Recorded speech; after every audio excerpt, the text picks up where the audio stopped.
listen, we had some really good news. And we're very happy to report this, that here in L.A., the mayor and the police chief announced on Monday that crime in the city has dropped in every major category in 2018, including an 8% decrease in homicides. Wonderful. Oh. Well, some critics remain a little skeptical. How do people criticize good news? Well, what are we attributing this to? Well, why don't we right now talk to Michele Hanisee, president of the Association of Los Angeles. Hanise, it's an I, not an L. I apologize already. I did it. I'm guilty. I'm sorry. Michele, we apologize. Michele Hanisee. Been a morning of mistakes. Trust us. I will live with the indignity. It's fine. Thank you. So you can call me Steve. I like you already. Steve Wrongwords.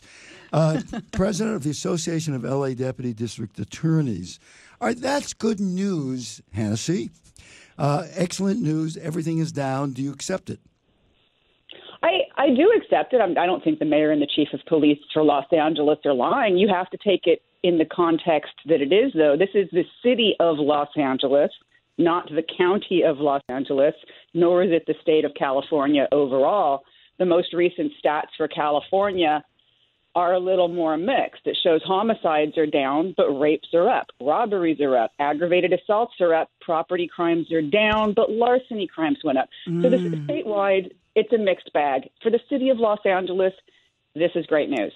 Now, there are some people saying these. It's not exactly cooking the books, but because of Props 47, 57, and AB 109, attributes to the drop by reducing low-level crimes from felonies to misdemeanors and redefining what are considered violent crimes. Do you agree with that argument? Well, it's a valid argument because if you make things that were crimes no longer crimes and go, crimes are down, it's because they're not crimes anymore.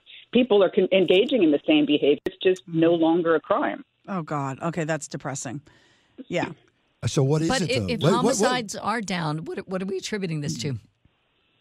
You know what I think you can attribute it to? The chief of police attribute it to is more boots on the street.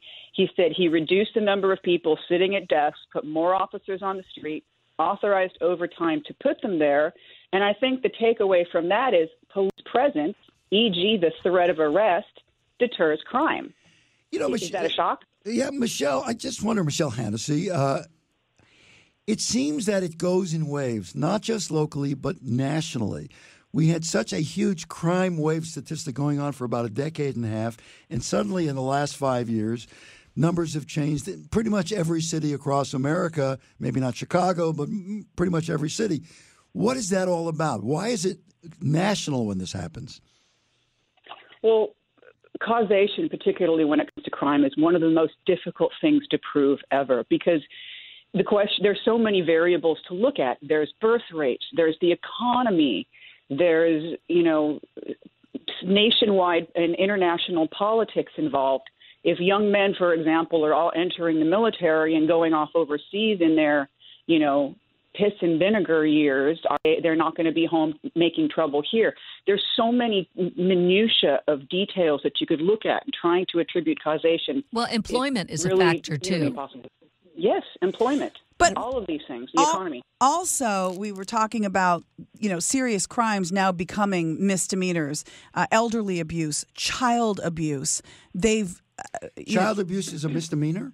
Well, in California, was it Prop 57 that changed some of the laws? Is that right, Michele? Child abuse is a misdemeanor? Child abuse didn't get changed, and significant child abuse causing injury or death. Elderly abuse it did, though. Or death is still going to be a felony.